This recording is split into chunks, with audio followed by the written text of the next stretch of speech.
오늘 이 아침에도 하나님의 은혜를 사모하여 기도의 자리에 나오신 모든 성도님들을 환영하고 축복합니다. 이 시간 우리에게 주신 하나님의 말씀은 데살로니가전서 1장 1절부터 10절까지 말씀입니다. 바울과 실로아노와 디모데는 하나님 아버지와 주 예수 그리스도 안에 있는 데살로니가인의 교회에 편지하노니 은혜와 평강이 너희에게 있을지어다. 우리가 너희 모두로 말미암아 항상 하나님께 감사하며 기도할 때 너희를 기억함은 너희의 믿음의 역사와 사랑의 수고와 우리 주 예수 그리스도에 대한 소망의 인내를 우리 하나님 아버지 앞에서 끊임없이 기억함이니 하나님의 사랑하심을 받은 형제들아 너희를 택하심을 아노라. 이는 우리 복음이 너희에게 말로만 이른 것이 아니라 또한 능력과 성령과 큰 확신으로 된 것임이라. 우리가 너희 가운데서 너희를 위하여 어떤 사람이 된 것은 너희가 아는 바와 같으니라. 또 너희는 많은 환난 가운데서 성령의 기쁨으로 말씀을 받아 우리와 주를 본받는 자가 되었으니 그러므로 너희가 마게도냐와 아가야에 있는 모든 믿는 자의 본이 되었느니라. 주의 말씀이 너희에게로부터 마게도냐와 아가야에만 들릴 뿐 아니라 하나님을 향하는 너희 믿음의 소문이 각처에 퍼졌으므로 우리는 아무 말도 할 것이 없노라. 그들이 우리에 대하여 스스로 말하기를 우리가 어떻게 너희 가운데에 들어갔는지와 너희가 어떻게 우상을 버리고 하나님께 돌아와서 살아계시고 참되신 하나님을 섬기는지와 또 죽은 자들 가운데서 다시 살리신 그의 아들이 하늘로부터 강림하실 것을 너희가 어떻게 기다리는지를 말하니 이는 장래의 노하심에서 우리를 건지시는 예수시니라. 아멘. 오늘부터 우리는 2주 동안 데살로니가 전 후서의 말씀을 살펴보려고 합니다. 데살로니가는 1세기 당시 마게도냐 지방의 수도로서 바울이 2차 전도 여행 중에 들렸던 도시입니다.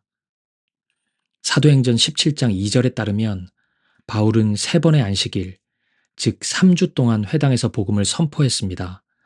몇몇 학자들은 이 말씀을 토대로 바울이 데살로니가에 머문 기간을 3주로 봅니다. 하지만 더 많은 학자들은 3개월 정도는 머무르지 않았을까 추측하기도 합니다. 그렇다면 바울은 최소 3주, 최대 3개월을 이곳에 머물면서 교회를 세웠던 것입니다. 그리고 바울은 곧장 데살로니가를 떠나 그리스 아테네에 복음을 전하기 위해 이동합니다.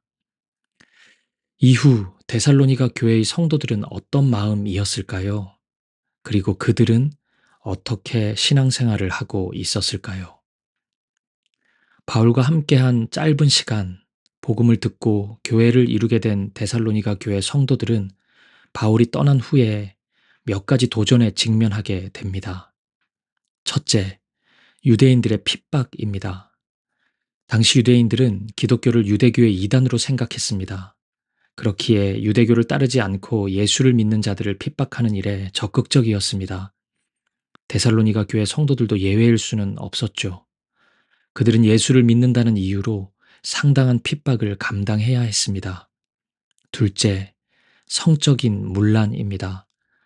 상업적으로 발달된 데살로니가 도시의 영향을 받아 성적인 문란함이 교회에 침투하고 있었습니다. 바울은 데살로니가전서 4장 3절에서 8절의 말씀을 통해 이 도전을 믿음으로 이겨내야 함을 말씀합니다. 데살로니가 교회 성도들은 도시 전체를 장악하고 있던 음란과 믿음의 싸움을 펼쳐야만 했습니다. 셋째, 제대로 형성되지 않은 리더십입니다. 데살로니가 교회는 워낙 짧은 기간에 세워진 교회이다 보니 교회의 리더십 문제가 정리되지 않았습니다. 복음을 전한 바울이 떠난 후 교회는 누구를 중심으로 하나가 되어야 하는지 방향을 잡기가 상당히 어려웠습니다. 리더십의 부재는 데살로니가 교회가 초기에 이겨내야 하는 아주 어려운 현실이었습니다.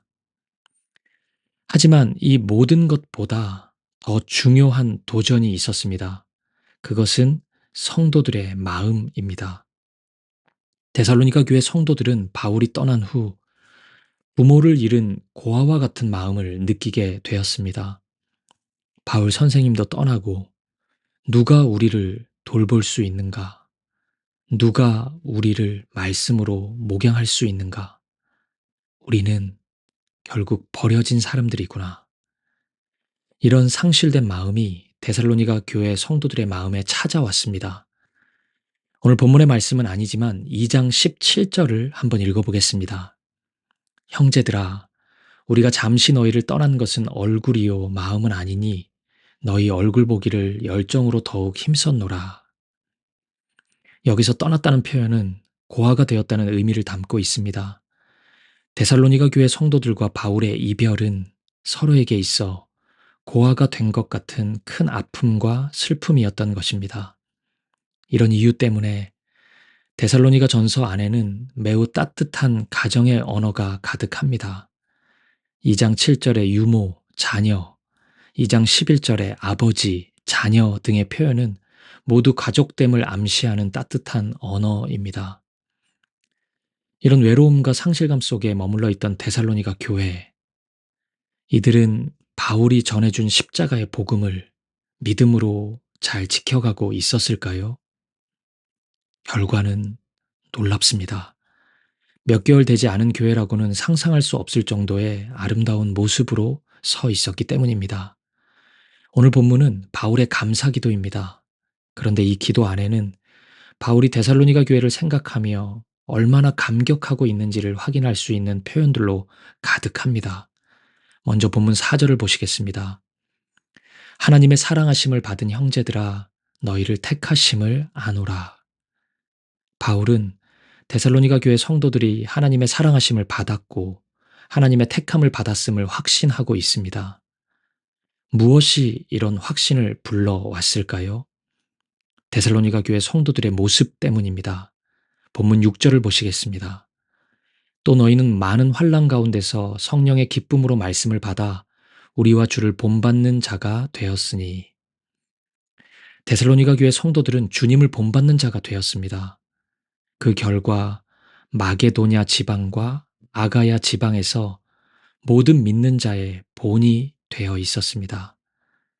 3개월밖에 안 된 교회가 이런 모습으로 서 있었던 것입니다.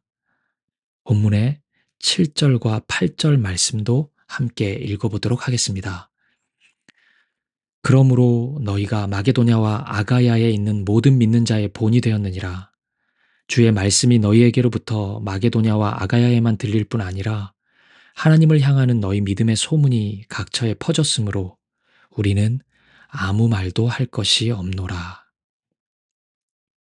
데살로니가 교회 성도들의 믿음이 얼마나 아름다웠는지 믿음의 소문이 각처에 퍼져가고 있었고 많은 이들이 바르고 참된 그리스도인을 이야기할 때 데살로니가 교회 성도들을 이야기하곤 했습니다. 바울의 입장에서 이 얼마나 감격스러운 일이었을까요? 너무 짧은 시간 교제했기에 많은 사랑을 주지 못한 것이 늘 마음 한켠에 남아 있었을 텐데 데살로니가 교회 성도들은 너무 멋진 모습으로 너무 아름다운 모습으로 서 있었던 것입니다. 그 결과 데살로니가 교회 성도들의 삶에는 주님이 그토록 원하시던 열매가 나타나고 있었습니다. 그 열매를 본문의 3절이 소개하고 있습니다. 너희의 믿음의 역사와 사랑의 수고와 우리 주 예수 그리스도에 대한 소망의 인내를 우리 하나님 아버지 앞에서 끊임없이 기억함이니. 믿음의 역사, 사랑의 수고, 소망의 인내, 이 아름다운 열매가 데살로니가 교회 성도들에게 나타났던 것입니다. 우리 사김의 교회가 지난 학기 다락방 공과를 통해 깊이 묵상한 내용들이죠. 첫 번째, 믿음의 역사가 나타났습니다. 믿음의 역사란 믿음이 만들어내는 삶의 모습을 의미합니다. 데살로니가 교회 성도들은 말로만 믿는다고 하지 않았습니다. 그들은 믿음에 걸맞는 삶을 살았습니다. 두 번째, 사랑의 수고입니다. 사랑은 반드시 수고를 동반합니다. 이것이 사랑에 대한 성경의 한결같은 진술입니다. 수고라는 것은 아픔을 의미합니다. 사랑에는 언제나 이런 아픔이 있습니다. 사랑받을 자격이 있는 자에게만 사랑하는 것이 아닌 주님이 사랑하는 모든 이들을 사랑해야 하기 때문입니다. 그래서 아플 수 있습니다. 데살로니가 교회에는 이런 수고하는 사랑이 존재하고 있었습니다. 세 번째, 소망의 인내입니다. 하나님 나라를 기다리며 지금의 어두움과 고난을 참아내기 위해서는 인내라는 덕성이 필요합니다. 인내가 없이 하나님 나라를 고대한다, 하나님 나라를 준비한다, 이것은 있을 수 없는 일입니다. 이런 아름다운 덕성들이 데살로니가 교회 성도들에게는 가득 차 있었습니다. 그리고 이런 아름다운 믿음과 사랑과 소망의 배경에는 바울과 바울의 전도팀이 보여주었던 삶이 있었습니다. 5절 말씀을 보겠습니다. 이는 우리 복음이 너희에게 말로만 이른 것이 아니라 또한 능력과 성령과 큰 확신으로 된 것임이라. 우리가 너희 가운데서 너희를 위하여 어떤 사람이 된 것은 너희가 아는 바와 같으니라. 바울은 말로만 복음을 전하지 않았습니다. 그의 입술에서 선포된 말씀은 언제나 그의 삶에 밑줄을 긋고 있었습니다. 바울의 복음은 말로만 외친 십자가가 아니라 능력과 성령과 큰 확신 가운데서 이루어진 삶의 복음이었던 것입니다. 이러한 바울의 복음이 데살로니가 교회 성도들 안에 그대로 열매 맺고 있었습니다. 사랑하는 여러분, 오늘 데살로니가 교회의 모습을 보며 어떤 생각이 드시는지요? 교회를 향한 비난과 조롱이 하늘을 찌르고 있는 시대입니다. 20대의 복음화율이 3% 미만으로 떨어졌다고 합니다. 젊은이들 중에 예수를 믿는 이들을 찾는 것은 마치 이슬람 국가에서 기독교인을 찾는 것과 비슷해져 버렸습니다. 왜 이런 일이 일어났습니까? 그들의 눈에 교회가 세상과 똑같아 보이기 때문입니다. 젊은이들의 눈에 비친 그리스도인들은 세상 사람들처럼 욕심과 탐욕으로 똘똘 뭉친 사람들입니다. 아니, 어쩌면 세상 사람들보다 더한 사람들로 보이기도 합니다.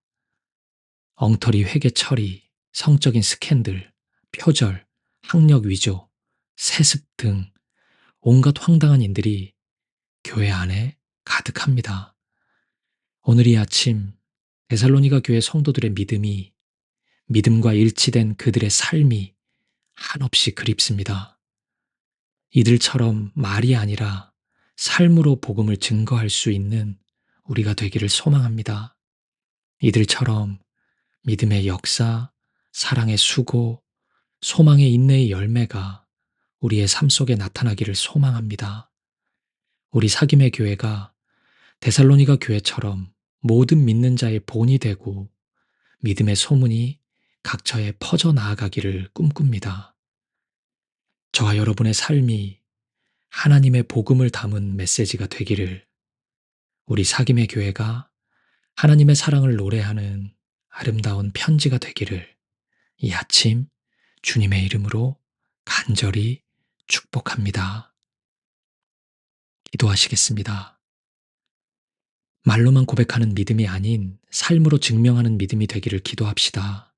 주님, 나의 말을 넘어 행동으로, 삶으로 주님을 증거하는 그런 삶을 살게 하옵소서. 고백과 삶이 온전히 일치되는 우리가 되게 하옵소서. 기도하시겠습니다. 두 번째 기도 제목입니다. 데살로니가 교회 성도들에게 나타났던 믿음의 역사, 사랑의 수고, 소망의 인내가 우리에게 열매 맺게 하옵소서. 믿음에 걸맞는 삶의 모습, 사랑하기 때문에 기꺼이 감당하는 수고, 하나님 나라를 소망하며 지금의 시험과 어려움을 참아내는 인내가 우리의 삶에 나타나게 하옵소서. 기도하시겠습니다. 그리고 마지막으로 우리 개인의 기도 제목을 놓고 우리의 가정과 교회를 위해, 이 민족과 열방을 위해 한 마음과 한 뜻으로 기도하며 나아가겠습니다. 함께 기도하시겠습니다.